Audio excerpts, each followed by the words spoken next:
Greetings and welcome to another edition of the Ad Astra Kansas Money Talks podcast. I'm Joe Blubaugh, joined by Mark Johnson and Bob Schwartz of Schwartz Investment Partners. They have offices in Victoria, Kansas and Silver Lake, Kansas, and you can find out more about what they do by going to their website at schwartzinvestmentpartners.com.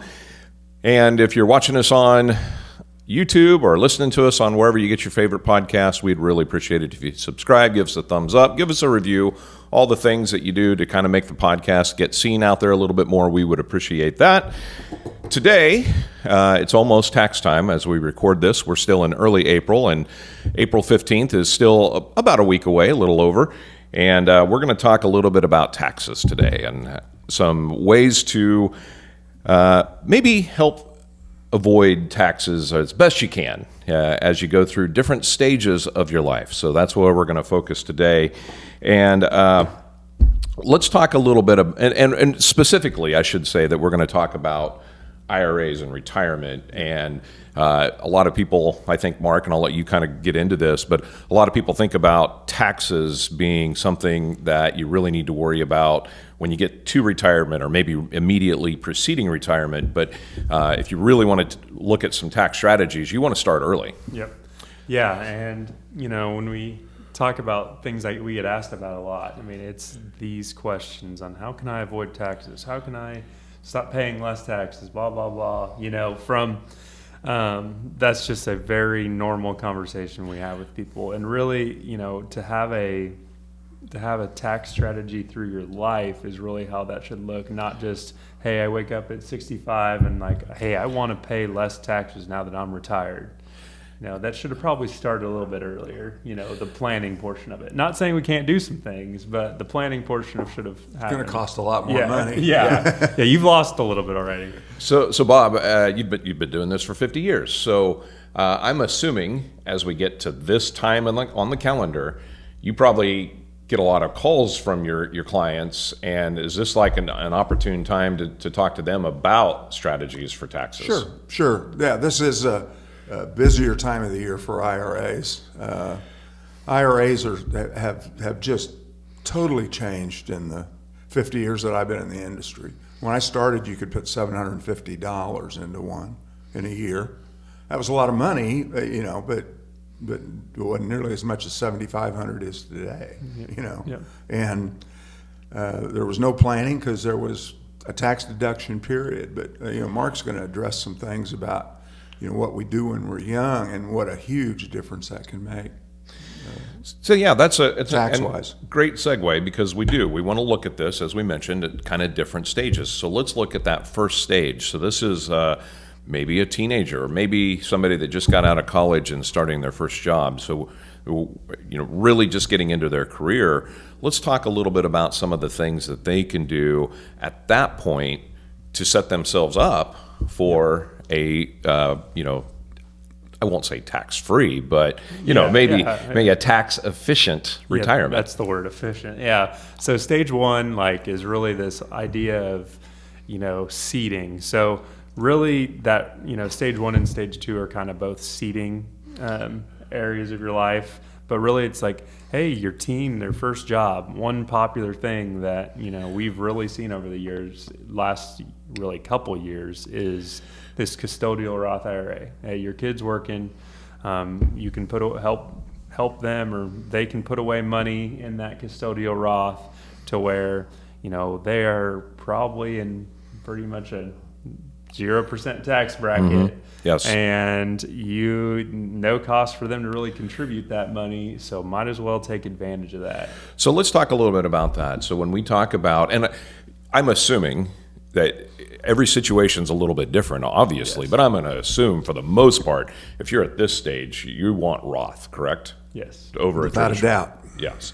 So let's talk a little bit about that. So you've got a teenager, maybe working a job, maybe $2,500 worth of income in that year, and there's really no cost to put money into that Roth from a tax standpoint, minus the maybe token amount that they have to pay the IRS on that income. Let's real life it for let's whether you're an ag family or let's say that you live in a city and your your son or daughter has a job for the summer at A lifeguard fast for a food. swimming pool. Yeah, lifeguard at a swimming pool. Then they make $3,000 that summer. That is an opportunity for that person to put away $3,000. Now it doesn't have to be. I mean, how I did it with my kids and how I did it is not, doesn't mean the way to do it. But I just told them, if you'll save half of that, I'll match it. And that was kind of that triggered them. Before, when I'd say, hey, do you want to put that into an investment account, or do you want to spend it? The answer was 100% of the time from my oldest son was, I want to spend it. But then once I said, well, hey, look, if you'll save half of it and put away I'll put away the other half for you. So mom and dad just spent, some money on their child. But if you can afford to do that and have your child get started, that $3,000 is $9,000 a year they have to put away when they're 10 years older. It's $27,000 a year 10 years after that. And they're only 35 years old then. Yeah. The power of compound interest is amazing. Yeah, it's the eighth wonder of the world. Oh, that's right. As they often say. But those dollars, no matter how small, are just phenomenal. What a Roth IRA can do for a young person. And I'm sorry, I kind of jumped. No, that's exactly it. Now, Mark, let's say that same scenario. We've got a $3,000 earner for the year. They can't put $7,500 into a Roth, correct? Nope. What is the amount they can put in? You can put up to how much you made. Yeah. Okay. So just I set it on the tee there for you, didn't I know. Yeah, I was like, yeah, you've already answered that question. Thank you, though. But yeah, so yeah, you don't try to put whatever $8,000 away for your kid that made $500, for your lawn mowing business this summer. Right. Make sure that they're showing that income to the IRS. Yeah, and I learned something this year with my own daughter is you don't have to file to show earned income. My daughter has just a part-time job and she makes not very much money. And when we went to our accountant this year, he said she didn't make enough. She's not required to file, but she can still contribute. And they gave me the amount that she could contribute to her Roth IRA, custodial Roth IRA. So I learned that this year, that you don't always have to even be required to file to show earned income. Awesome. Yeah, and kids, at the farm, if your son or daughter does chores and you give them, you give them some money, make that pay. Have them file and write that off of your farm expense. But then on the other side, have them turn around and put that into a Roth. It's good for the farm, in terms of a write-off, and secondly, it's great for your child. And let's switch gears just a little bit now, and let's get into somebody who has started their career, but still in that first stage, really. Maybe they're a few years older, they've got through college, they're at that first job, and now they have a 401k or 457 or whatever they might have as that investment potentially where they're working at. Once again, not only is it tax efficient because they're probably not making huge amounts of money as they start their career, but now they've also got the power of the match. Yep. Yeah. So when you get into your early career, kind of stage 2, I would still consider this like a seeding time. But you want to prioritize 2 things, really. Your Roth, your 401k, hopefully you have a Roth option, so that you're at least contributing up to the match of that. Mm-hmm. And then the other thing I personally would prioritize is trying to still fund my personal Roth IRA, if possible. That's not going to be possible for everybody. Maybe it is a couple $1,000s or whatever it is, but that would be my goal, would be to try to max my Roth IRA after I've at least given up to my company match in my 401k. Yeah, and I think it's a good time to talk about that because a lot of people, I think, get confused that we're talking about 2 totally different instruments here. Yeah. We got a 401k, we'll just kind of lump that into an employer retirement plan. And then you've got, an IRA, which can be either traditional or Roth. And there are 2 totally independent things and not dependent on each other when it comes to contribution maxes. So you can put a lot more money and get a lot more of a match money in your 401k, and but you can still contribute up to that. This year, you said it was $8,000 for Roth, 2026 for the Roth. And the reason I make, well, why don't I just put that all in my 401k, whatever. So there might be a time where you can't use your Roth anymore. There are income limits. So when we're not making as much money here for your personal Roth IRA, we want to make sure that we're trying to max it as much as we can before we hit those income limits. And Bob, I'm assuming, I shouldn't assume, but let me ask you this question. Is another reason why looking at IRAs over, get the match first, that's without saying, but if you have more, maybe transition over to the Roth IRA, does it give you a little bit more flexibility and lets you control your cost a little bit potentially? Yes. Yeah.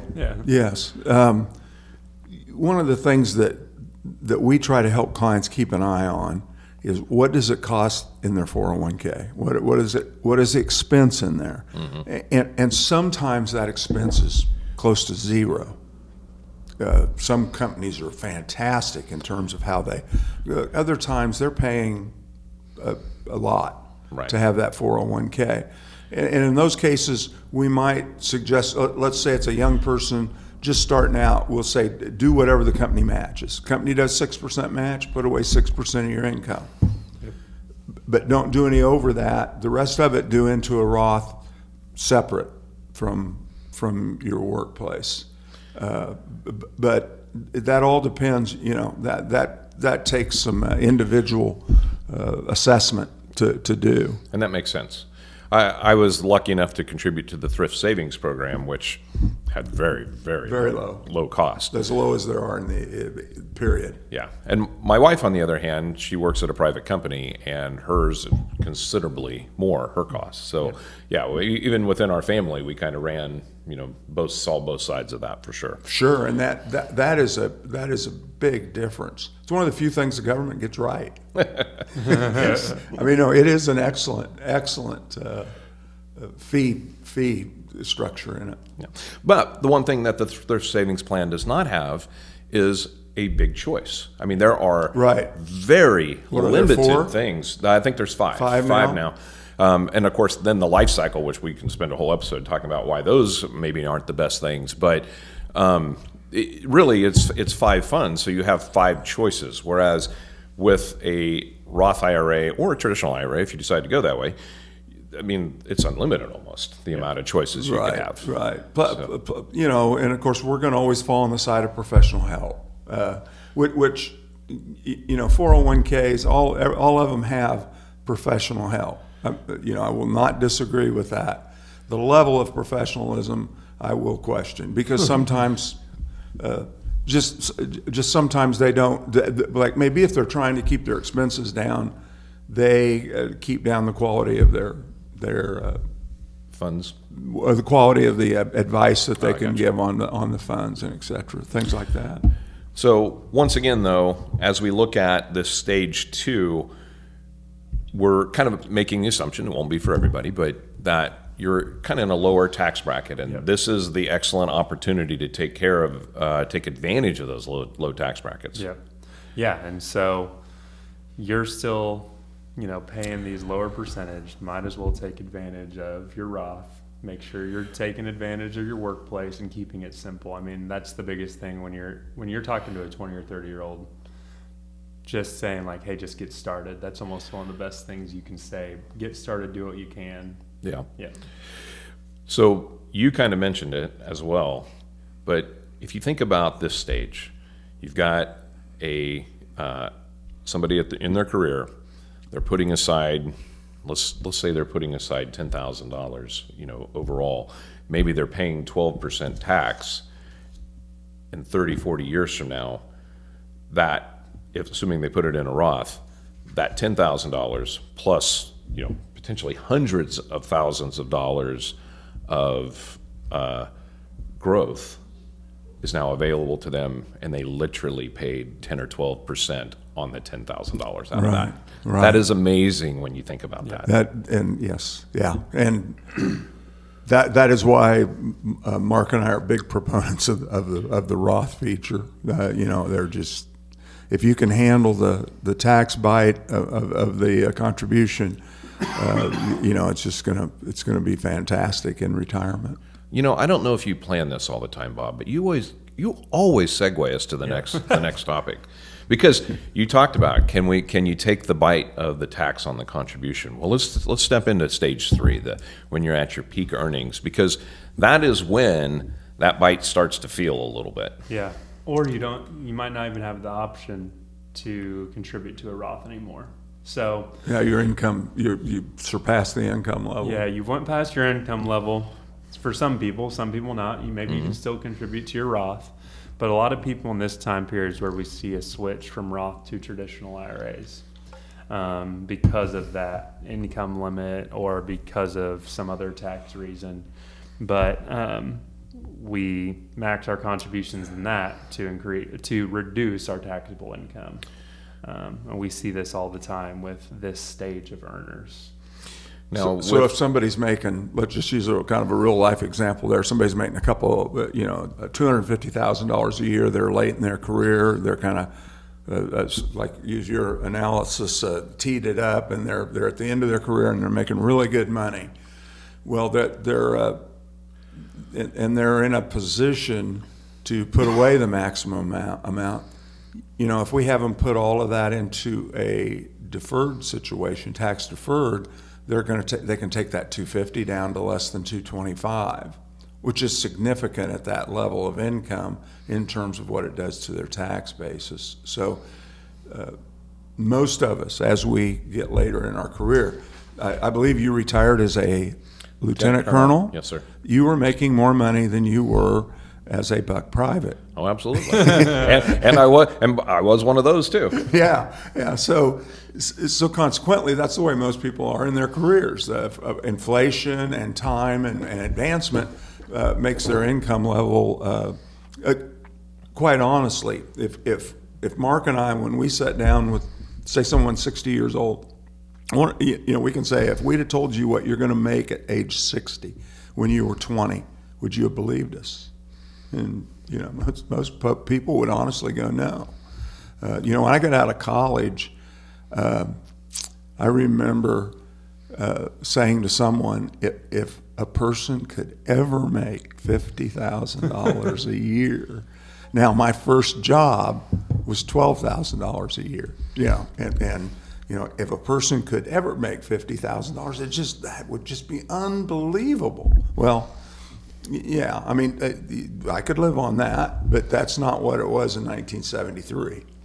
Right. So people make more as they age, and you need to think about that. If you're 30 today, be in the Roth, but there might come a time when your advisors say, hey, let's go ahead and go over to the traditional here for the final few years. But this brings up an important point, though. I would argue, and you guys are the experts, so you correct me, but I would argue that this is the stage where it's really in the gray of Roth versus traditional, and is so. You guys could pretty blanket say Roth in the first stage, Roth in the second stage. It's this stage where it's like, yeah, we really need to look at your situation. We also have people that we convert from traditional to Roth right in that age group every year because. Yeah, it's going to make tax sense for them down the road. So you're absolutely correct. It's not always black and white. You need to do traditional. Well, yeah, and there's some people that obviously aren't going to be on that income limit, restriction either, and they're still going to have that option for Roth and traditional in their 401ks. Exactly. Yes, and because there's not income limits with your 401k, correct? You can go Roth even if you're making. Yes, correct. Right. Yeah, you can. Right. The income limits only come into play on your IRA. Right. Yep. Okay, that's what I was thinking. Okay. Right. Another thing that comes to my mind there is what we used to always say years ago. Well, you want to pay your taxes today because taxes aren't going down; they're going to go up. You know what taxes have done in my lifetime? They have plummeted compared to what they were when I started. Now, people got a lot more money, but we're lower taxes today than there were 50 years ago. Right. Well, just think a year ago at this time, or maybe a little over a year ago at this time, we were all talking about the taxes are going up because the job. I don't remember the name of it, but the first Trump tax cuts was were expiring. going to expire. Yeah. And of course, the one big beautiful bill put those permanent. So here we are again. Tax rates are not going up. So, and the other thing that I hear a lot of people say is, well, I'm going to make less money in retirement. And I don't think that's true. It can be true, but if you're a high income earner, or even a upper middle class and upper middle class, there's a good chance you're going to make about as much in retirement as you did when you were working, if you saved correctly. Yeah. One, I'm not going to use that fact. I believe 1 in 11 Americans is a millionaire, which is I don't know what it was when I was 18 years old, but it Wasn't 1 in 11. 111, yeah. Maybe 1 in 111. What is that? What causes that? Inflation? Inflation, yeah. But where else have Americans engaged in the last 50 years that they weren't engaged in 1970? Yeah, Savings. retirement accounts. Yeah, equity. Yeah. Equity. United States equity. Stock market. Yeah. 15% when I got out of college. Over 80% today. And it's that equity-driven investing that have helped Americans get the wealth that we have today. Downside of it is people that can't save don't have pensions. Yep. Yeah, because Yeah. I'm like, no longer pensions, and people have been, been a part of equity, which is awesome, in their 401ks and their retirement plans. Right. But there also is that safety net gone for a lot of people. My dad worked at a job his whole life, Standard Oil, got retired and had a pension. They didn't have any, there was no such thing. But that was the model back then. You worked for a company, you worked for them for a long, long time, just like kind of like the military is today. Yes. But also the military has their equivalent of a 401k. They do. Yeah. And we won't get into it here, but they actually, before I retired, now I was grandfathered, they actually changed their retirement system, and it's now a little bit, they even call it the blended retirement system. Mm-hmm. They only had a pension, and they had the thrift savings plan, but there was no match for military services because you had a pension. Now they give you a match, and that defined benefit is reduced. It's still there, but it's not as big as what it used to be. So they blended it. This is an aside, but the reason for the demise of the defined benefit plan as opposed to the defined contribution plan, otherwise 401k, was because of the expense it was for a company. I remember reading once, don't know if this is true or not, this is back in, there was a GM strike going on, and they said that $5,500 of the cost of a car was retirement benefits. I don't know if that's true or not, but I believe it. Yeah. And so companies, they just started peeling them away. And now if you work for the state of Kansas, you have a pension. If you work for the federal government, military, you have a pension, but you do not, if you work for most corporations anymore, the pension's either been blended or it's gone. And I'll just put my editorial note here. I think that the days of the pension, even in some of the governments, are going away. I think it's just a matter of time. I know that It's today fixed cost. Yes. As a business owner, if you can tell me what it's going to cost me this year, that is much better than trying to project a number that it's going to cost 20 years down the road. Yeah. But this is also why this is important we're having this conversation, though. If we're talking about, hey, we're getting rid of all pensions, there's a lot of people that need to understand how to save, because it's up to you. It's up to you and up to that person. You're in charge of your retirement savings. And if you don't, you end up buying products that will absolutely guarantee you no legacy. Yep. Because you have to buy them in order to create the income that you didn't create from putting money away during your working life. Yep. So let's talk about that retirement stage. That is the maybe the early retirement.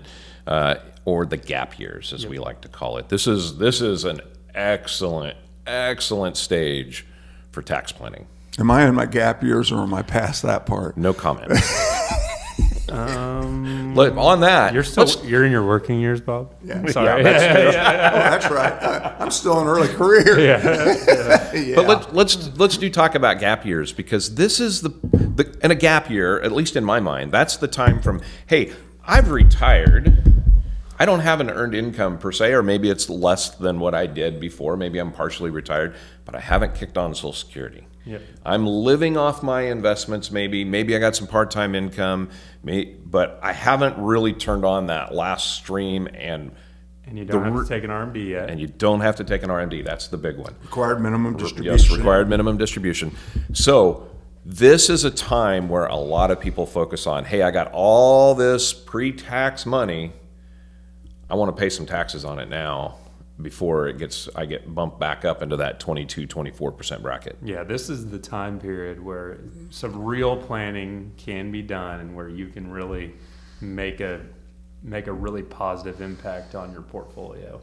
Is in this time where you can kind of control for a lot of your career, the uncontrollable. Yeah, your income. Yes, and so this is the time where you look at Roth conversions. That's such a fun buzzword in our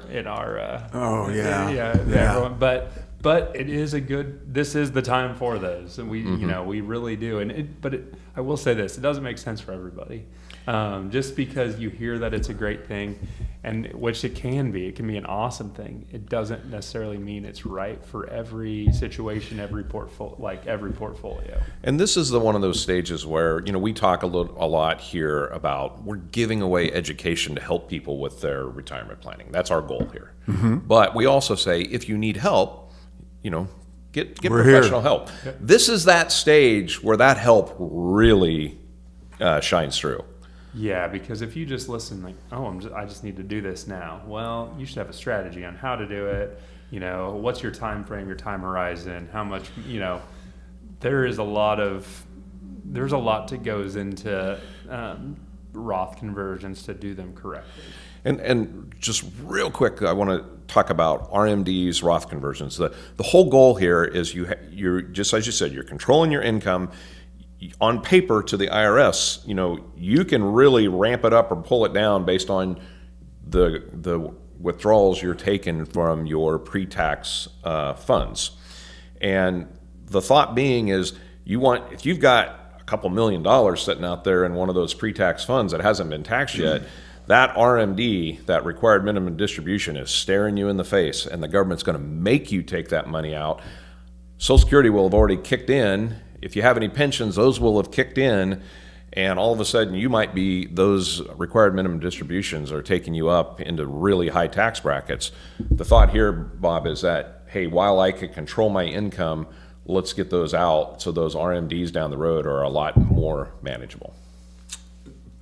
Absolutely. Not for everybody, but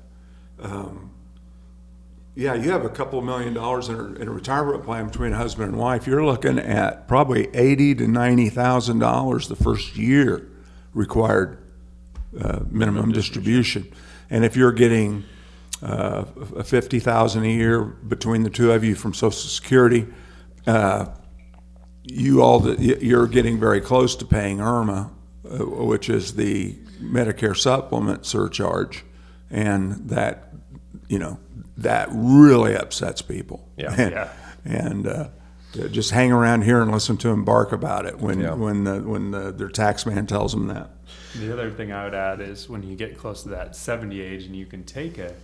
We haven't talked about being charitable yet, but once you can start being charitable as well with your QCDs, that's another way to bring down your RMD. If you're already giving money to church on Sunday every week, if you're already giving money to a certain organization every month, you might as well start doing that from your traditional IRAs when you're 70 years old. Yeah, because that lowers your IRMA, the Medicare supplement surcharge, and that lowers your tax base. Yep. Yeah.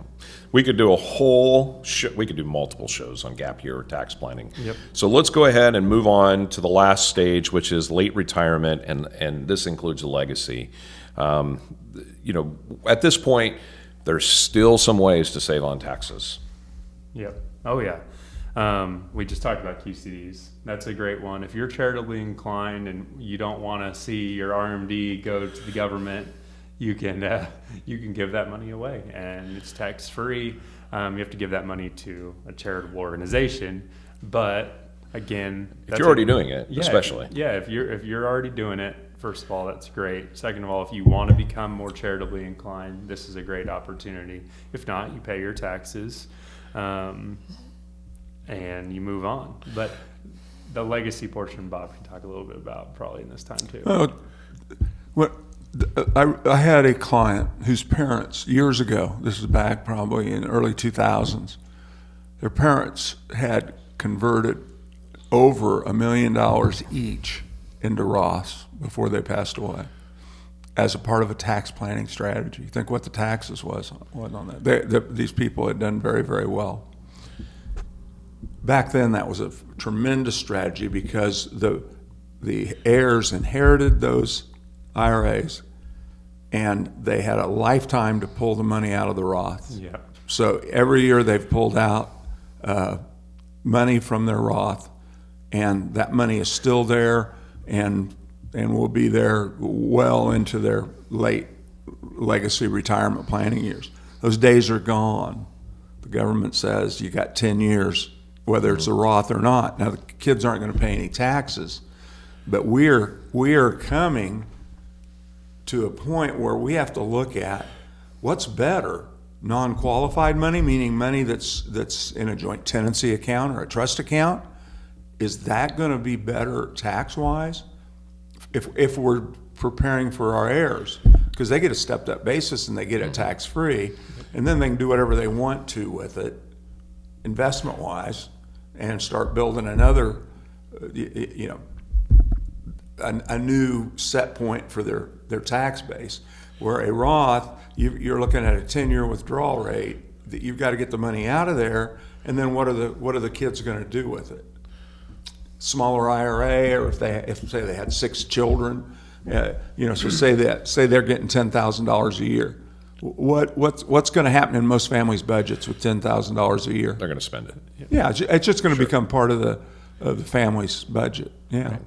Now, on the flip side, if you're doing the tax, the tax deferred piece of that, and you inherit one of those, not only do you only have 10 years to take it out, but you're going to pay taxes on it. And a lot of times, just the way it falls, somebody's in their 70s or 80s and they pass away and they leave that to their children in their 50s, who are at their peak earning years. Yep. Guess who's paying taxes at the highest rate? Right. On those inherited funds. So yeah, tax planning, and I think that we can kind of wrap it up with this. Tax planning, as we've showed, from the day that you really start making income until the day that you pass away, there are opportunities in there to be more efficient with your taxes, and it just takes a plan.